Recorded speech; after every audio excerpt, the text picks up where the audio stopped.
Hello दोस्तों, मैं आपका दोस्त मनोज कुमार तिवारी। जेई 2025 के तैयारी में भी बहुत स्टूडेंट लग गए होंगे। जो स्टूडेंट क्लास 12th में होंगे वो तो लग ही गए होंगे। जो ड्रॉपर होंगे, जो लोग ड्रॉप लिए होंगे 2025 के लिए, वो भी बहुत सीरियस मोड में लगे होंगे। और जो नए नए 11th में आए हैं उनके दिमाग में भी होगा कि वो जेई का प्रिपरेशन करना, और जो लोग सीरियस होंगे वो भी बहुत सीरियस मोड पे लगे होंगे। तो आज ये वीडियो बहुत इंपॉर्टेंट होने वाला है उन सारे स्टूडेंट के लिए जो लोग 2025 में जेई का एग्जाम देने वाले हैं, और जो लोग 11th स्टूडेंट, मतलब जो लोग अभी 11thers के हैं, वो लोग जो 2026 में देंगे जेई का एग्जाम, उन लोगों के लिए बहुत इंपॉर्टेंट वीडियो है ये वीडियो लास्ट तक देखें, क्योंकि इस वीडियो में हम आपको बताएंगे कि क्या सही तरीका होता है मैक्सिमम से मैक्सिमम क्वेश्चन बनाने का, कि आपका टाइम सही तरीके से मैनेज हो। सबसे बड़ा प्रॉब्लम होता है टाइम मैनेजमेंट का। स्टूडेंट को आता है क्वेश्चन, फिर भी क्वेश्चन छूट जाता है टाइम के कमी की वजह से। तो क्या कारण है कि टाइम का कमी हो जाता है? किन किन चीज़ों को ध्यान में रखना चाहिए कि आपका टाइम सही से यूटिलाइज कर पाए और सही टाइम पे आप क्वेश्चन को कंप्लीट कर पाए, बना पाए। सारे स्टूडेंट के दिमाग में बस एक ही चीज़ रहता है कि हमको स्पीड बनाना है, जल्दी जल्दी बनाना है। जल्दी जल्दी बनाएंगे तो ज़्यादा क्वेश्चन अटेम्प्ट कर पाएंगे। यही केवल एक इंपॉर्टेंट फैक्टर नहीं है, 4 बहुत इंपॉर्टेंट फैक्टर है जिसके वजह से आपका स्पीड बढ़ेगा, जिसके वजह से आप ज़्यादा से ज़्यादा क्वेश्चन अटेम्प्ट कर पाएंगे। और ये 4 चीज़ अगर आप अच्छा करते हैं और आप मेहनत कर रहे हैं तो ये मेरा गारंटी है कि आप कोई भी एग्जाम दे, केवल जेई नहीं, कोई भी एग्जाम अगर आप देते हैं तो उसमें आपका 40 से 45 नंबर कंफर्म बढ़ेगा ही बढ़ेगा। 40 से 45 नंबर। और आप जानते हैं जेई जैसा एग्जामिनेशन में 40 से 45 नंबर का क्या इंपॉर्टेंस होता है। 40 से 45 नंबर का इंपॉर्टेंस आप समझ सकते हैं।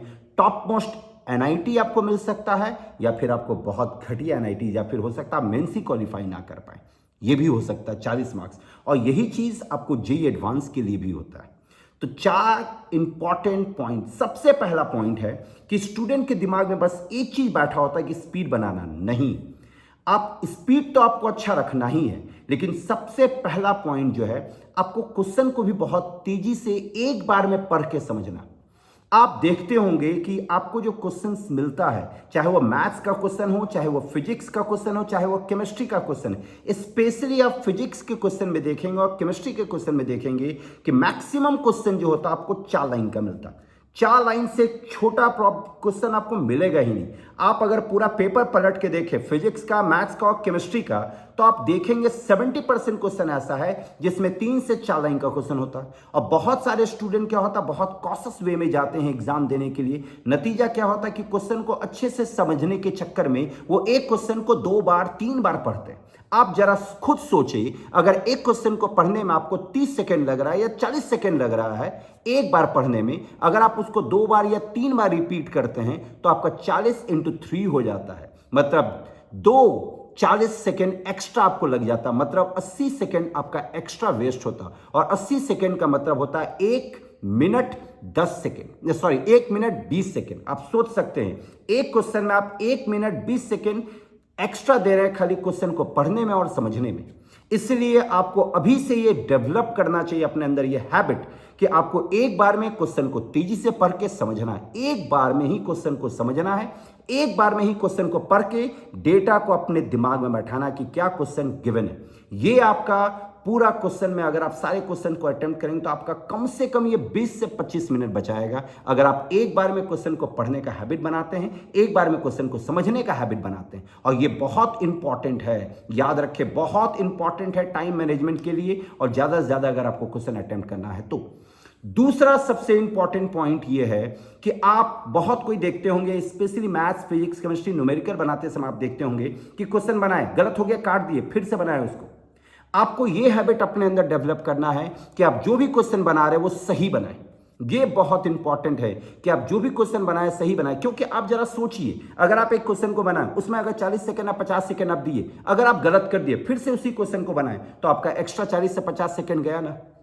जाना ही है एक्स्ट्रा 40 से 50 सेकंड। अगर आप चाहते हैं कि हम मैक्सिमम से मैक्सिमम प्रॉब्लम में जाए, अगर आप चाहते हैं कि हम 70% 80% क्वेश्चन अटेम्प्ट करके आए, तो आपके लिए ये इंपॉर्टेंट है जो भी क्वेश्चन आप बनाए वो सही बनाए। और ये चीज आपका एग्जामिनेशन में जाके ये हैबिट डेवलप नहीं करने वाला।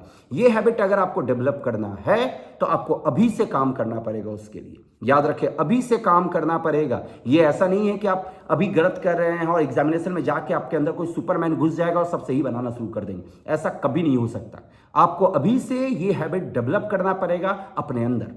तीसरा, जो कि सबसे इंपॉर्टेंट पॉइंट है, फॉर्मूला आपको अच्छे से याद रहना चाहिए। ऐसा ना हो कि जेई में गए, आपको ये क्वेश्चन आता, बस एक फॉर्मूला की वजह से वो क्वेश्चन छूट गया। ये चीज अगर है तो ये बहुत अफसोस बाद में आपको लगेगा कि एक क्वेश्चन अगर आता तो हम ये क्वेश्चन बना लेते, और बना लेते तो मेरे पास 4 मार्क्स आ जाता। और 4 मार्क्स याद रखे, जेई में इतना स्टूडेंट एग्जाम अपीयर होता है, लगभग 12 से 13 लाख मिनिमम स्टूडेंट अपीयर होता है एग्जामिनेशन में, दोनों शिफ्ट अगर मिला दिया जाए तो 4 मार्क्स की वजह से आपका 30,000 और 40,000 रैंक ऊपर नीचे हो जाता है। इससे वहां पे एक मार्क्स का बहुत ज्यादा वैल्यू होता है, याद रखें। और इस बार आप देख चुके हैं 2024 में ऑलरेडी कि जिसका 1-2 मार्क्स कम आ गया है उसका कट ऑफ क्लियर नहीं हो पाया जी मेंस के लिए। इसीलिए 4 मार्क्स तो बहुत ज्यादा है। इसलिए आपको फॉर्मूला, चाहे वह मैथ्स का फॉर्मूला हो, फिजिक्स का फॉर्मूला हो, केमिस्ट्री का फॉर्मूला हो, बहुत सारा ऐसा पॉइंट होता है केमिस्ट्री में जो कि याद रखने वाला पॉइंट होता, उसको आप याद रखे तो बस रखे, क्योंकि वो बहुत आपको हेल्प करेगा। अगर एक छोटे से पॉइंट की वजह से अगर कोई क्वेश्चन छूटता है, चाहे वो मैथ्स में छूटता है, चाहे वो फिजिक्स में छूटता है, चाहे वो केमिस्ट्री में छूटता है, तो ये बहुत बड़ा नुकसान है उस स्टूडेंट के लिए। इससे किसी फॉर्मूला की वजह से कोई क्वेश्चन नहीं छूटना चाहिए। तो तीसरा सबसे इंपॉर्टेंट पॉइंट यही है कि आपको फॉर्मूला बहुत अच्छे से याद रखना चाहिए। और चौथा पॉइंट है वो है आपका स्मार्ट वर्क। स्मार्ट वर्क का मतलब क्या हो गया कि आपको पता होना चाहिए कि आपका स्ट्रेंथ क्या और आपका वीकनेस क्या। स्ट्रेंथ जो है आपको स्ट्रेंथ पे सबसे पहले काम करना चाहिए। अगर आपका स्ट्रेंथ फिजिक्स है कि मेरा फिजिक्स बहुत अच्छा है, तो आप पहले फिजिक्स के लिए जाएं। अगर आपका स्ट्रेंथ केमिस्ट्री है तो आप केमिस्ट्री के लिए जाएं। और दूसरा, आपको थोड़ा अपने अंदर ये पता होना चाहिए कि कौन सा क्वेश्चन हमसे बन सकता है, कौन सा क्वेश्चन नहीं। आप क्वेश्चन पढ़ के तुरंत आपको डिसाइड करना पड़ता है वहां पे कि हाँ ये क्वेश्चन मेरे से बनेगा, यस इसको हम बनाएंगे, या ये क्वेश्चन मेरे से नहीं बनेगा, चलो उसको बाद में देखेंगे। ये बहुत जरूरी हो। और ये सारे चीजें जो है ये एकाएक डेवलप नहीं करता। ये सारे चीजों के लिए आपको अभी से काम करना पड़ेगा। याद रखें, अभी से काम करना पड़ेगा। बहुत सारे स्टूडेंट क्या होता है कि अभी से ये सारी चीजों पे काम नहीं करते हैं, ड्यूरिंग एग्जामिनेशन जाके वो पस्त हो जाते हैं।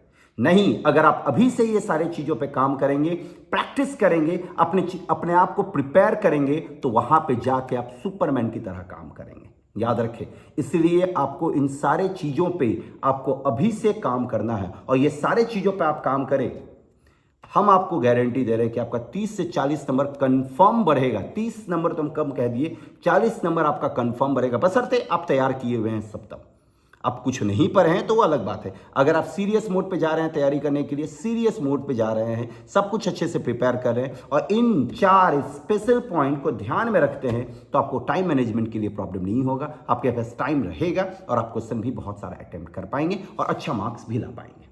तो इन सारी चीज़ों को ध्यान में रखते हुए आप लोग प्रिपेयर करें। और अगर इसके बावजूद आपको कोई प्रॉब्लम होता है तो कमेंट बॉक्स पे जरूर कमेंट करें, हम आपके हेल्प के लिए तैयार हैं। Thank you very much.